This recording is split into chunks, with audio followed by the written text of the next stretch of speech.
Hi guys, it's me, Ellie. Welcome to Tea Time and Books.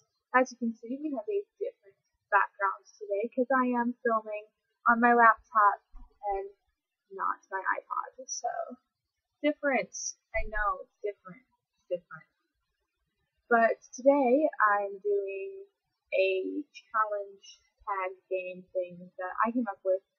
It's sort of inspired by this video I watched by Ariel Bissett, which I'll link down below, where she talked about 7 authors that she had not read, and when she does get around to reading them, what the books she will read is. Basically what I'm doing is I have 5 books that I own that I have not read that are also by authors I have not read. So first things first, I have Witch and Wizard by James Patterson. I've never read a James Patterson book, but when I do read it, I will read this one. This is actually the book that I pulled from my TBR jar for this month, so I'm really excited to get around to reading it.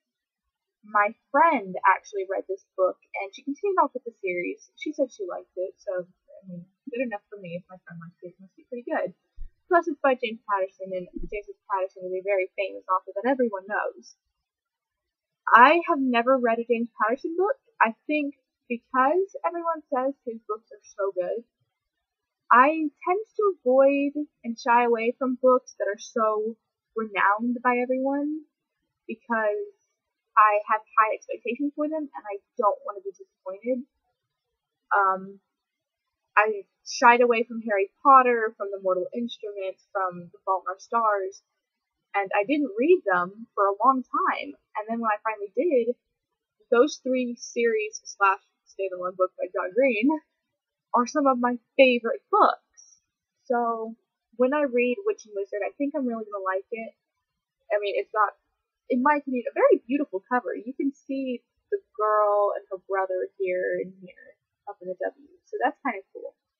And I'm gonna read the synopsis for you, which I have read, but it's kind of a bit hard to summarize, so I'm just going to go ahead and read it. It's overwhelming. A city's worth of angry faces staring up at me like I'm a wicked criminal. The stadium is filled past capacity. Hundreds and thousands of curious, uncaring, or at least indifferent faces. And there are no moist eyes, much less tears.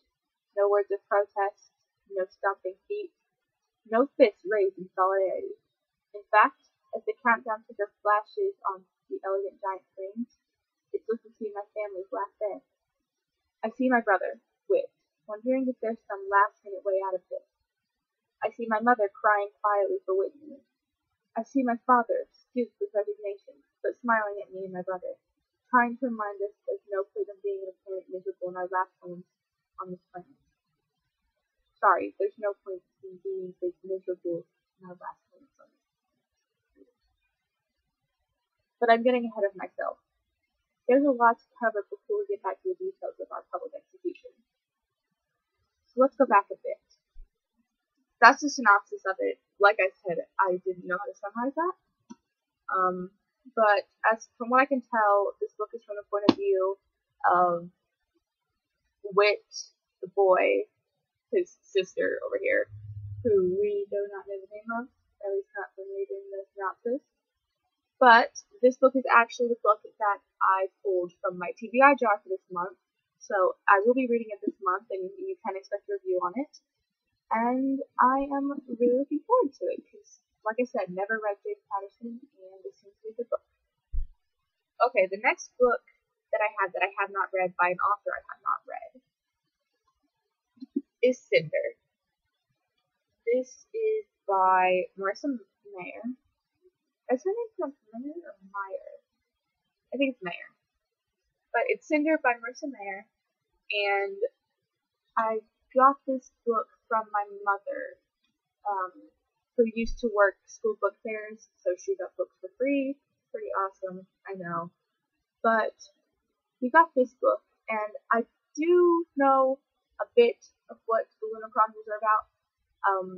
From what I can tell, Cinder is a retelling of Cinderella, where Cinderella is a cyborg, I think, and it takes place on the moon, which is why it's the Lunar Chronicles.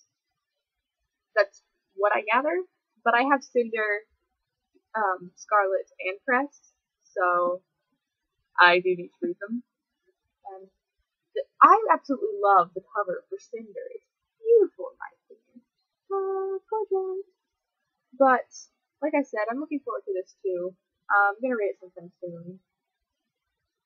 I hope. I'm gonna read it sometime this year, at least. I know that much. So, like I said, never read Cinder, never read any of Marissa Mayer's books, so I'm looking forward to it. Next book I have that I have not read and is by an author I have not read is Griffin and Sabine by Nick Bodock. This book is one of my mother's favorite books, and she actually bought it from me from a used bookstore that we go to, that I'm actually going to next week. And it is not a novel, but it is a story. It's very pretty. It's very short read too, because the way that it is, as you can see, there's a map in the very front. Let me take this.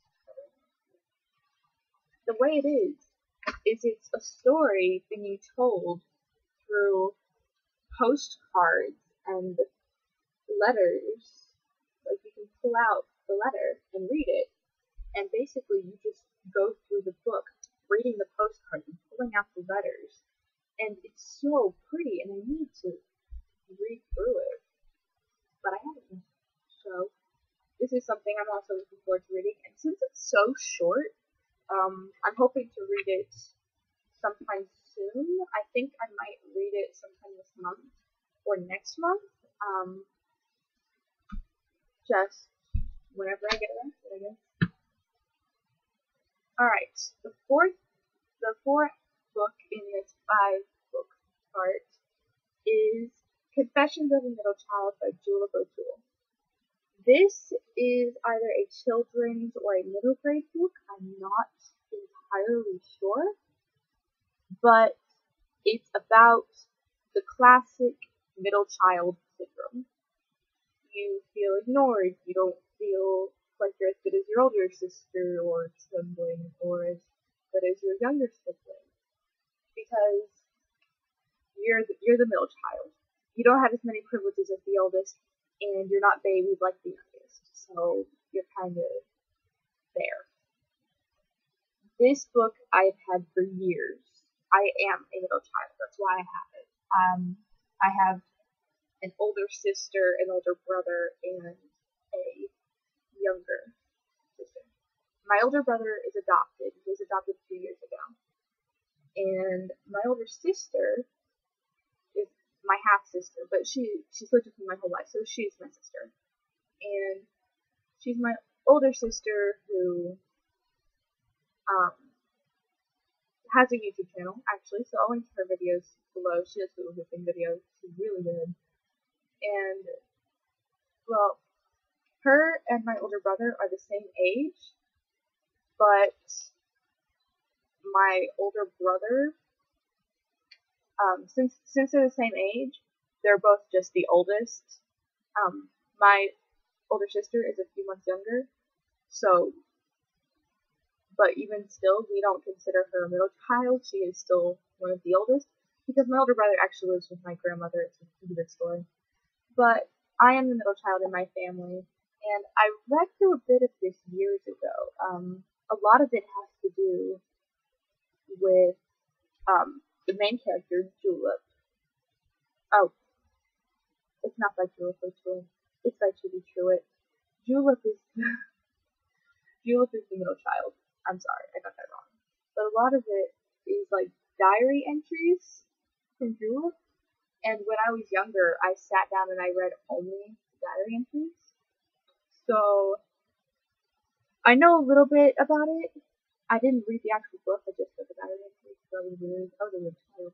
But basically, her older sister is Miss Perfect, in her opinion. She can do so much. She's a dancer, she's ballet, things like that.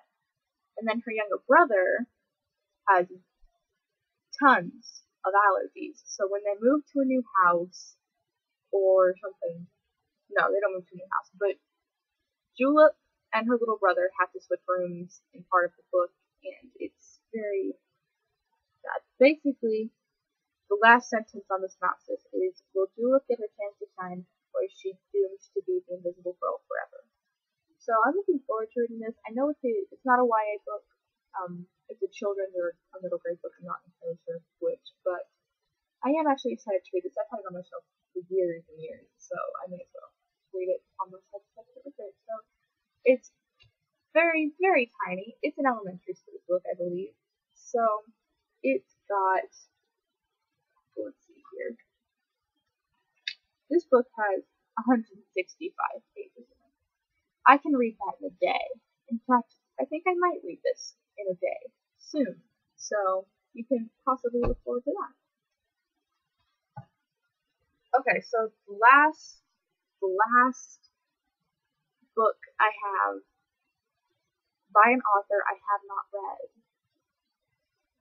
is actually a collection of books rather than just a book, and that is The Chronicles of Narnia by C.S. Lewis.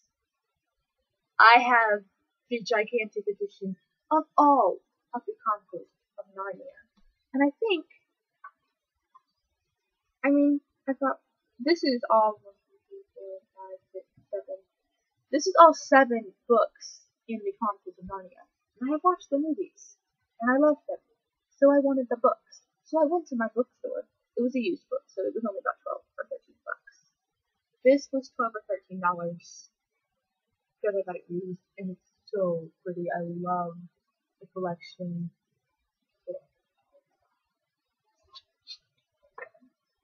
I'm really excited to read this. Thing is, I want to read it soon, but at the same time, the Chronicles of Narnia always remind me of the winter, and I'm on summer break, so it would feel weird to read the Chronicles of Narnia soon, because I've always thought of them as like a wintry story that I would read over Christmas break or something. But you know what? I might just say to hell with it and read it anyway. I'm not sure yet. But yeah, these are all the books I have that I have not read that are also by authors I have not read. So these are interesting. I'm excited to read these soon. I'm reading Witching Wizard soon, obviously. It's my TBR for the month. Confessions of a Middle Child is so tiny, I might just read it sometime this week. I don't know. Same with Griffin and Sabine. But I don't know. I guess we'll find out. Because right now, I don't know. But yeah, those are the books. Yeah. Alright. Thanks for watching. I'll see you guys in my next video. Bye.